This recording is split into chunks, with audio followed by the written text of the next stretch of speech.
Thank you for joining us for Up to the Minute. I'm Dr. Lana Pigao, Communications Director for Northwest College, and here is where you can find us. We're on the Houston City College District Facebook page and YouTube.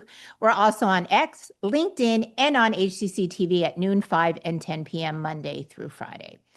To share story ideas or for general inquiries, email us at hcc.uptotheminute@hccs.edu or call us at 713-718-6395.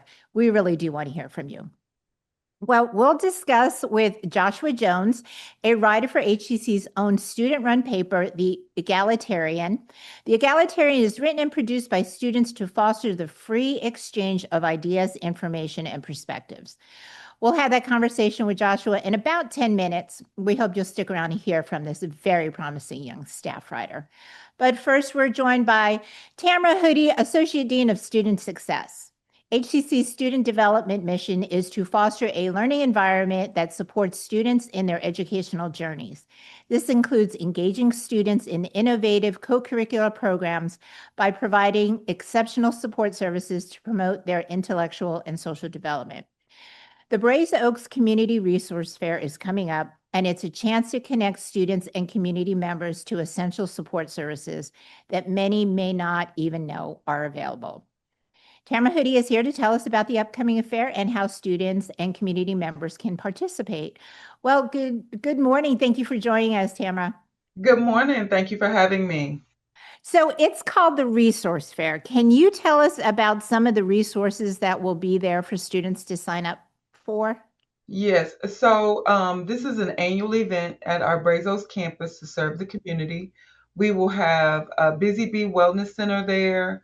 We will also have programs and departments to help students get the resources that are available here at Houston City College.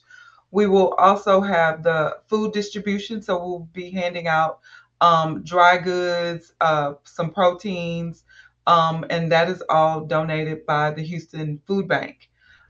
We will also be working with a literacy program in the Brazos area that will provide literacy assistance to young children and also providing books to the students and community members who join the event on May 16th. Those really are some good resources. Mhm. Well, I mentioned that the fair is open to students and they're our priority, but the fair is also open to the community members as well, correct? Correct. Just to give you a little bit of history about the Brays Oaks building, that community actually was a huge reason why the building was built in that community. And so we always want to invite our community organizations and community members and families into that building so that they can see what it has to offer. We always say that in the Southwest section, that is the best kept secret in our area. And so we want to make sure that we have an open door policy. Students and families from that community can come in, get the resources and information that they need about Houston City College. Great.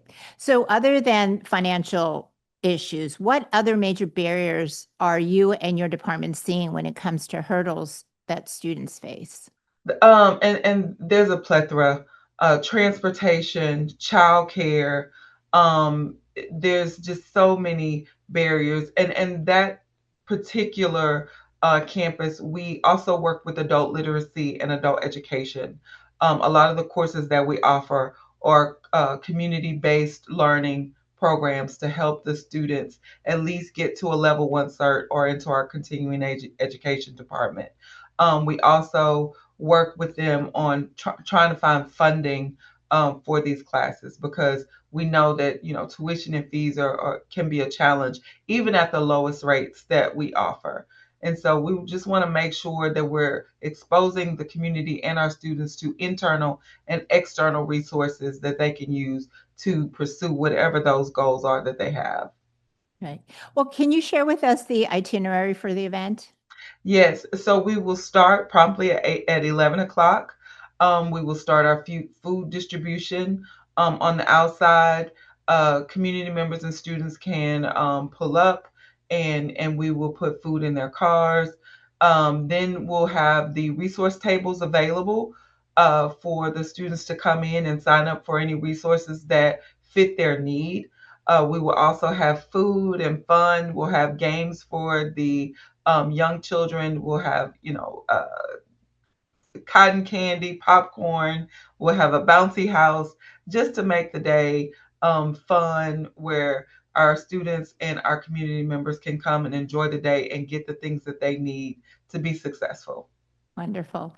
And I know you have success stories. Tell us some of those stories that your department has had over the years. So with one is with this Brays Oaks Resource Fair, we had a student who was trying to get into the CNA program that's over at the Brays Oaks campus, and she was struggling with those outside forces. She had 4 children and she wasn't able to, attend class regularly because she didn't have childcare. Transportation was an issue. She actually came to the resource fair and was able to work with Be Busy to get the vaccinations that her children needed, and they linked her with some child care services. And coming next year, Southwest will have a child care center that we'll be able to support our students with. So we have many stories like that where we've been able to offer food support to our students who are lacking in that area. We actually do a monthly food distribution over at the Braves Oaks, where we take food from our Eagle Market over there to serve our students. And so we just want to make sure that our students can focus on their main goal of academic success and getting the completion that they're here to get. They're here to graduate. And of course, we have graduation this week. So I'm happy to see all those students that have come in with those challenges and barriers walk across that stage this week. Yeah, that's a great goal to finally meet. So, what are some of the other events that your department has put on in the past to help students meet those goals? So we do our annual Spring Fling event, and we had that this past month on April 8th. That is actually a registration push. And so we pull out all the bells and whistles for our students. We let it be a fun day, but at the end game is that they are matriculating and persisting through the next semester. So we try to focus on summer registration and fall registration.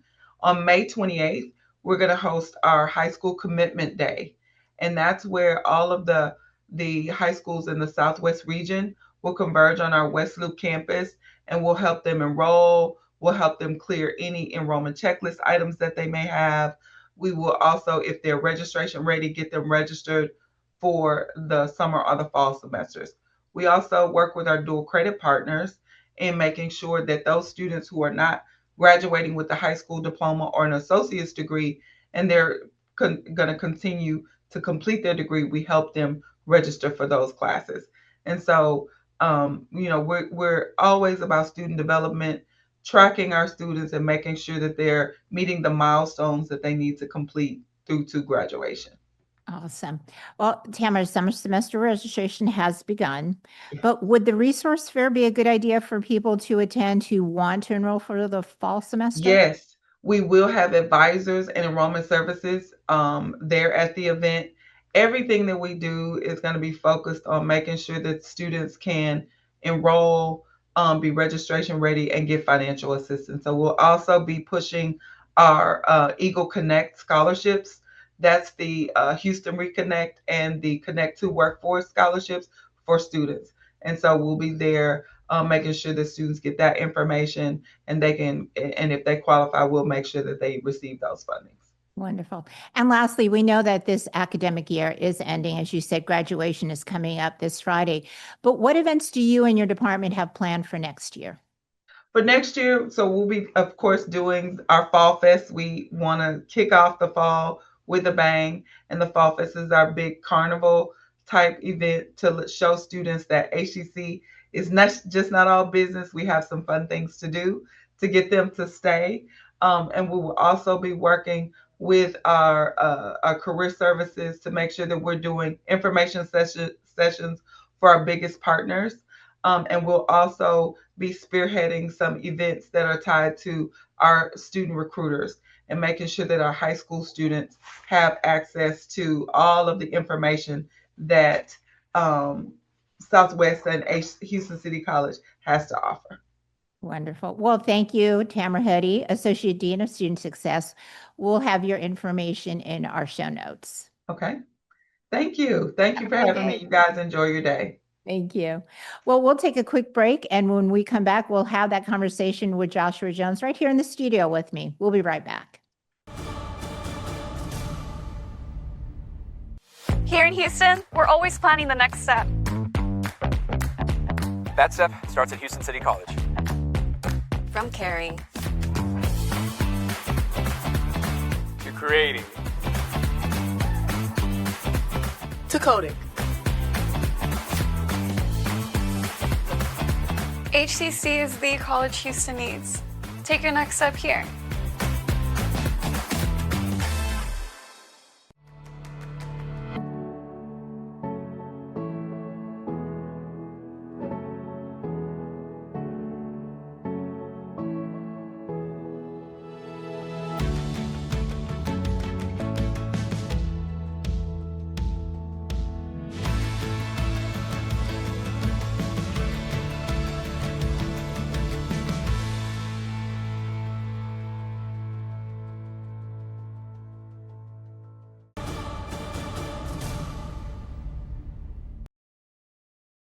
Welcome back.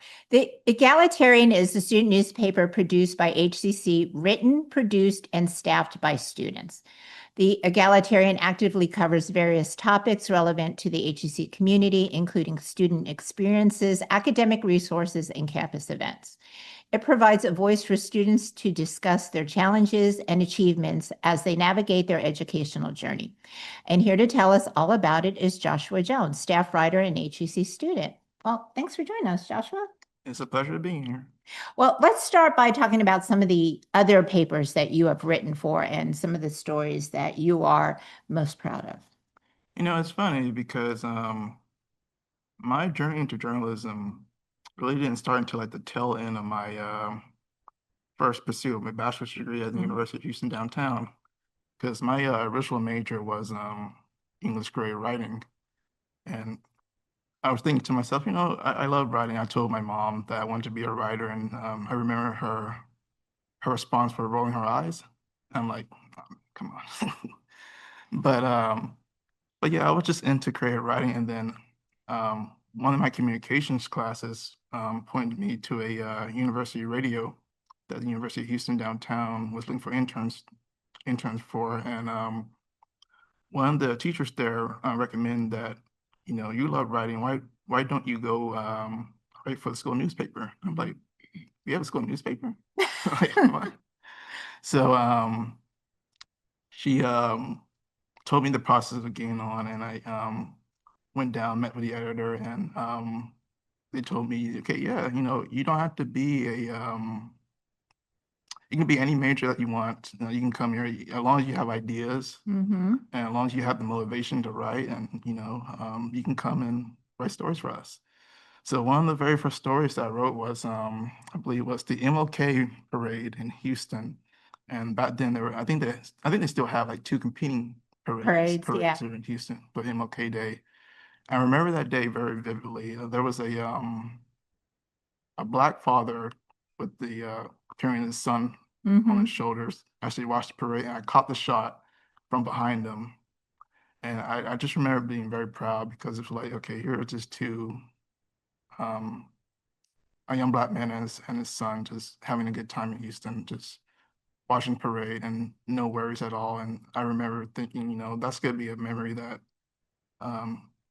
that young kid's gonna remember for the rest of his life. And I get to tell that story in the Right. newspaper. So I just fell in love with journalism ever since then. And since then, since graduating, I kind of work here and there online, and kind of doing my own thing. And then, you know, recently I just got hired about a year and a half ago for ACC Marketing Communications. And that was due to my outside project of just going out with my phone, visiting various art events in Houston, and just trying to interview the artists. Yeah. So, yeah. So being an independent journalist is what you were. Yeah. I guess you can say that. Not the most professional. again, the only thing I had was my phone. I didn't have a business card, which that's one of the things that one of the artists recommended to me, because after I did the interview, he said, "Where's your business card?" I'm like, Yeah, Yeah. still corporate media though, right? Because Media. we'd still want a business card. Well, in a day and age where print and traditional writing might be on the decline, why do you want to go into print journalism? I think it's because the written word for me is still very powerful. I think that even though we are going to more of the digital age, I think reading about those stories and being just soaked into those stories, it's still very powerful. I know that the visual storytelling right now is that's just more dominant right now in the digital media, but I think there's just something very traditional, something very real, just something very classic about just having that written word. Yeah.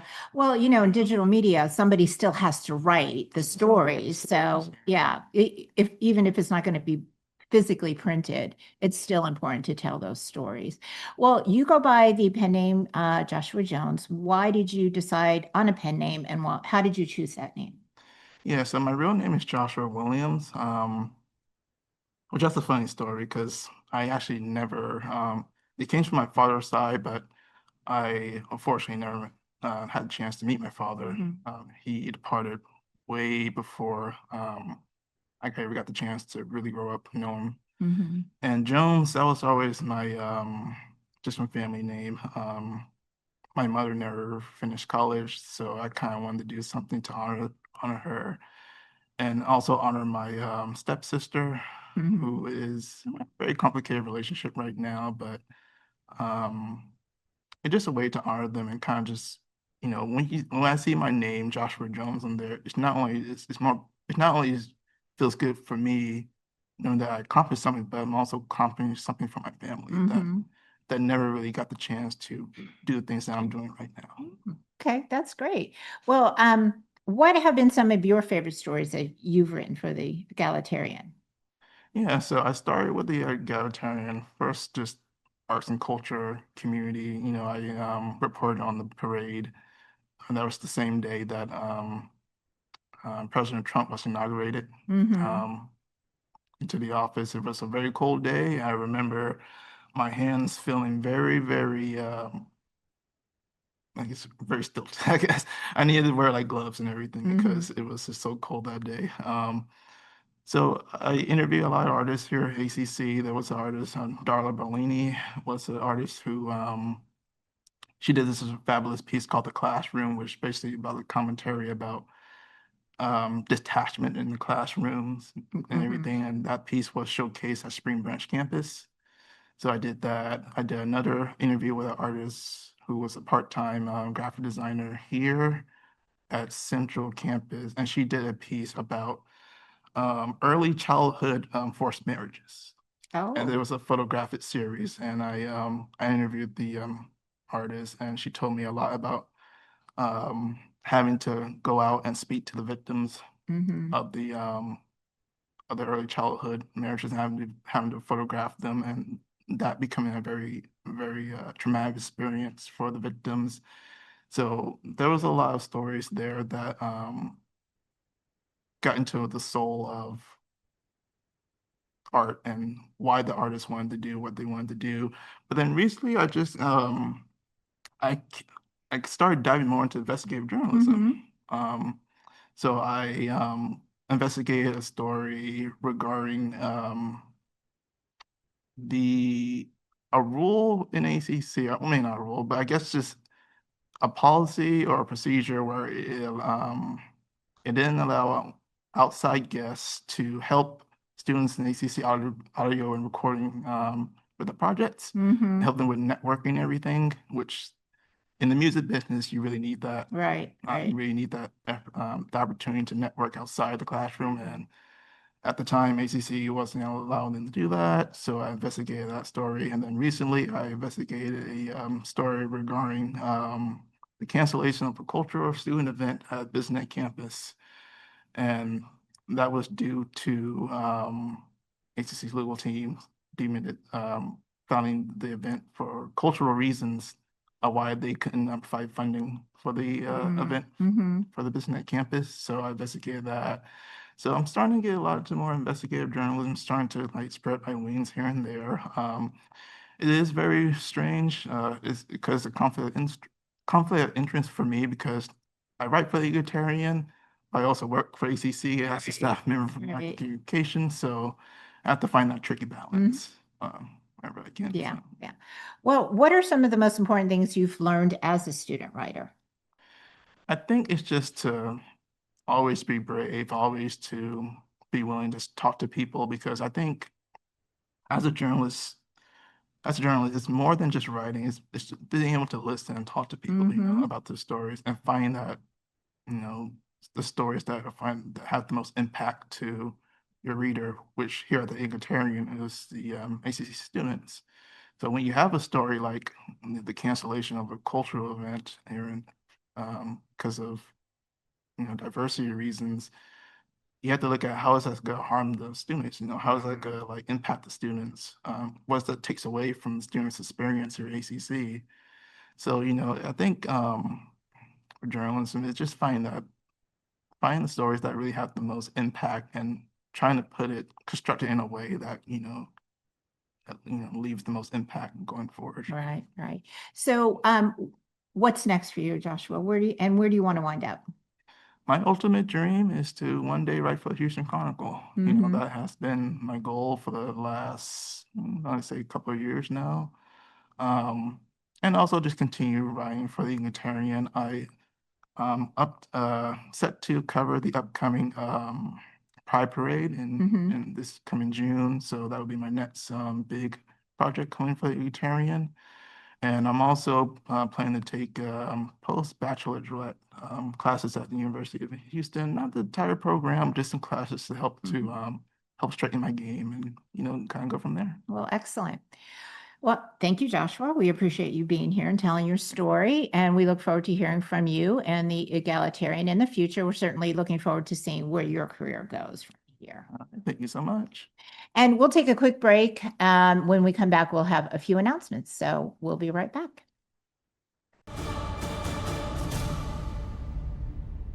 En Houston, siempre planeamos el siguiente paso. Ese paso comienza en Houston City College. Del cuidado. A la creación. A la promoción. HCC es la universidad que Houston necesita. Tu siguiente paso es aquí. I know you're going through a lot. I wonder if you know that we can get help. Let's see how far we can go. Love, your mind. Dear Coach. Dear Coach. Dear Coach, they don't teach you that inner strength is the most important kind of strong. But you taught me that.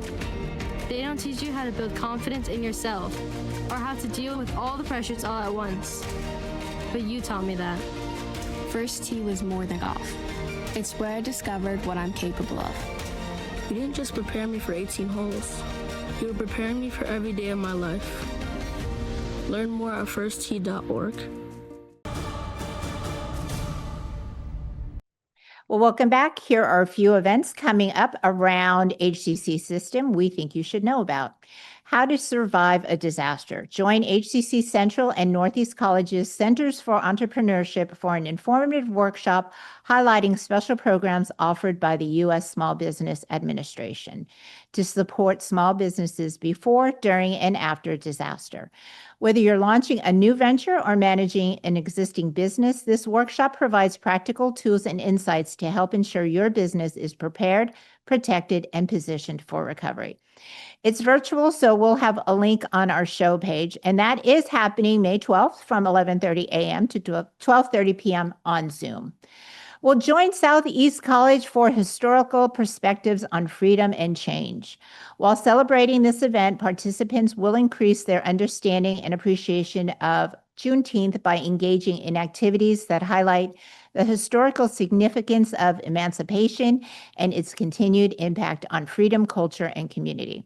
And that's happening May 18th at 11 a.m. at the Southeast Campus. Learn how to use leading AI tools Copilot, Claude, Gemini, and ChatGPT to strengthen your business plan, improve financial clarity, and make smarter decisions during Scale Smarter Financial AI Lab series. Across 4 hands-on sessions, you'll evaluate your business plan, analyze financials, build forecasts, test scenarios, manage cash flow, and prepare for funding. By the end, you'll have a complete AI-supported financial management system tailored to your business. And that's May 21st from 11 a.m. to 1 p.m. at the South Campus Workforce Building. And step into the neon lit future and put your skills to the test at Hack HCC Code Runners, Houston City College's first large official hackathon. Inspired by Cyberpunk 2077, this event brings together creativity, technology, and collaboration for an unforgettable 24-plus hour build experience. You do not need to be an expert to participate. Hackathons are one of the best ways to learn new skills, meet other students, and gain real experience outside the classroom. Whether you're brand new to coding or already building projects, there's a place for you. And that is May 22nd from 11 a.m. to noon at the West Houston Institute Auditorium. Well, that's our show for today. Thank you for joining us on Up to the Minute. We'll see you next time.